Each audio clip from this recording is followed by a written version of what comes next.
Gaza का काल साल 2024।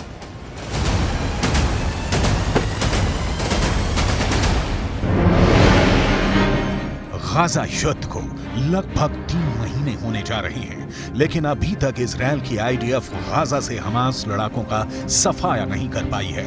हालांकि पिछले 36 घंटों में इजरायली सेना ने हमास के लड़ाकों के साथ साथ 200 से ज्यादा फिलिस्तीनियों को मार डाला है। हैरानी की बात तो यह है कि इजरायली सेना पर पिछले 2 हफ्तों से अचानक हमास के लड़ाकों ने उत्तरी गाजा और दक्षिणी गाजा में जबरदस्त हमले शुरू कर दिए हैं। साल के आखिरी दिन 31 दिसंबर 2023 को हमास की तरफ से जारी किए गए इस वीडियो को देखिए, जिसमें हमास के लड़ाके इजरायल के टैंक बख्तरबंद लड़ाकू वाहनों पर बेहद पास से हमले कर रहे हैं।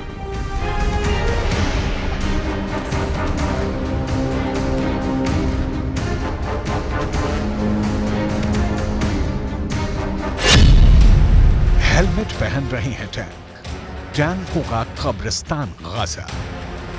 हमास का टैंकों पर हमला।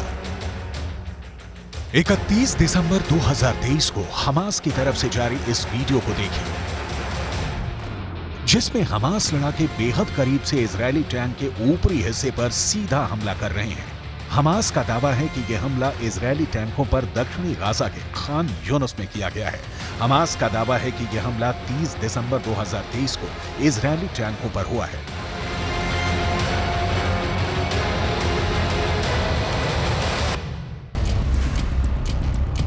इजरायल के टैंकों पर चुन चुन कर हमले हो रहे हैं, क्योंकि इजरायल का मरकावा टैंक हमास और गाजा का काल बन चुका है। इजरायल इन्हीं टैंकों से अब तक 800 से ज्यादा सुरंगें तबाह करने में मदद कर चुका है। यही वजह है कि अब हमास इजरायल के टैंकों पर बेहद पास से हमले कर रहा है। कई बार तो मुश्किल से 20 से 25 फीट की दूरी से हमास हमले कर रहा है। हमास के रॉकेट इजरायली टैंकों के हैच वाले यानी ऊपरी हिस्से पर सीधा हमला कर रहे हैं, जिसकी वजह से टैंक बर्बाद हो रहे हैं।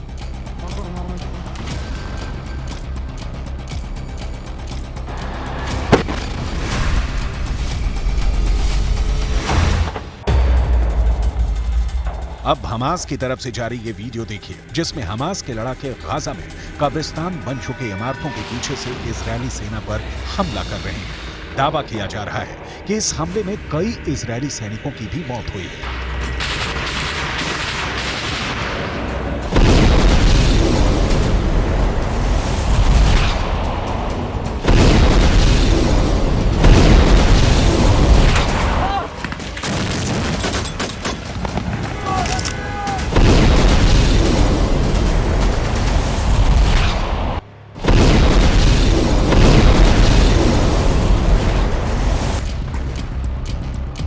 इसी तरह से हमास ने 28 दिसंबर 2023 को इजरायली सेना पर मध्य गाजा में प्यूरिस्ट शरणार्थी शिविर इलाके में इजरायली सेना पर हमला किया है। टैंक और पैदल सेना पर हमास इसी तरह से हमला कर रहा है। दावा किया जा रहा है कि इस इलाके में अभी भी इतनी ज्यादा सुरंगें बची हैं, जहां से अचानक हमास के लड़ाके हमले कर रहे हैं।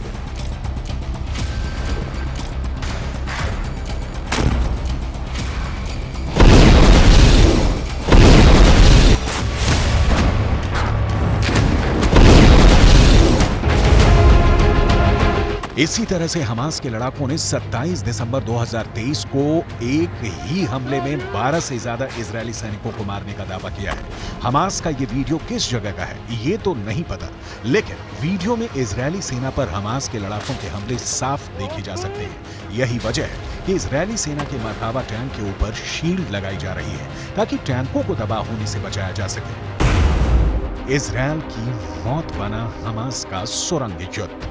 अब तक इजरायल के 480 से ज्यादा सैनिक मारे जा चुके हैं। इसकी सबसे बड़ी वजह हमास की वो सुरंगें हैं जो अभी तक इजरायल तबाह नहीं कर पाया है। हालांकि नेतन्याहू पिछले हफ्ते गाजा पहुंच गए थे और उन्होंने इजरायली सेना के कमांडर्स और सैनिकों के बीच काफी वक्त बिताया। नेतन्याहू ने साफ कह दिया है कि अब किसी भी कीमत पर गाजा युद्ध नहीं रुकेगा, चाहे भले ही गाजा युद्ध लंबा चले। अगर हम गाजा में फिलिस्तीनियों और हमास के लड़ाकों पर नजर डालें तो तस्वीरों और आंकड़ों से बिल्कुल साफ हो जाता है कि इजरायल ने गाजा को पूरी तरह से कब्रिस्तान बना दिया है। गाजा में 70% से ज्यादा इमारतें तबाह हो चुकी हैं।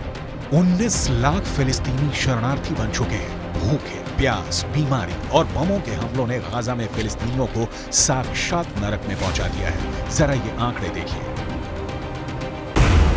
7 अक्टूबर से अब तक गाजा में इजरायली सेना ने 22,000 से ज्यादा हमले किए हैं, जिसकी वजह से गाजा की 70% इमारतें खंडहर हो चुकी हैं। यूएन के आंकड़ों के मुताबिक पूरे गाजा पट्टी में 3,55,000 से ज्यादा इमारतें तबाह और बर्बाद हो चुकी हैं, जिसमें कोई रह नहीं सकता है। इसके अलावा स्कूल, कॉलेज की 370 से ज्यादा इमारतें पूरी तरह से इजरायली हमलों में जमीन में दफन हो चुकी हैं, जो इजरायल के खौफनाक हमलों का जिंदा सबूत है। 7 अक्टूबर 2023 से अब तक गाजा पट्टी में इजरायली सेना ने हमास के ठिकानों पर जबरदस्त हमले किए हैं, जिसकी वजह से 230 से ज्यादा मस्जिदें और पूजा घर गाजा पट्टी में तबाह और बर्बाद हो चुके हैं। गाजा में सबसे भीषण और दर्दनाक हमले इजरायल ने अस्पतालों पर भी किए हैं, क्योंकि इन्हीं अस्पतालों के नीचे हमास की दर्जनों सुरंगें हमास का हेडक्वार्टर और अड्डे बने हुए थे। हमास इन्हीं अस्पतालों की आड़ में इजरायली सेना पर हमला कर रहा था।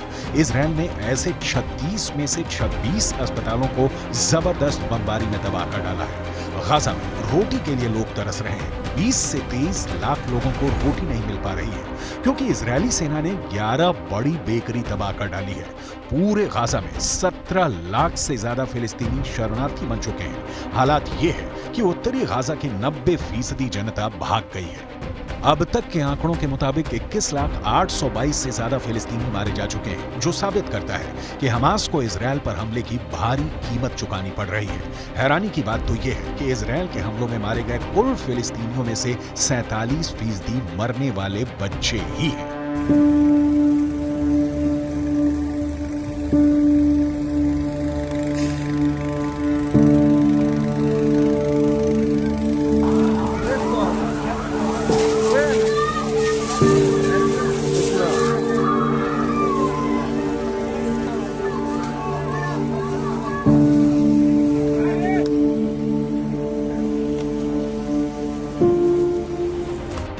इन्हीं हालातों को देखकर हमास, हिजबुल्लाह और ईरान अब इजरायल से आर पार की जंग का ऐलान कर चुके हैं। लेकिन नेतन्याहू ने साफ चेतावनी दे दी है कि कोई जिंदा नहीं बचेगा।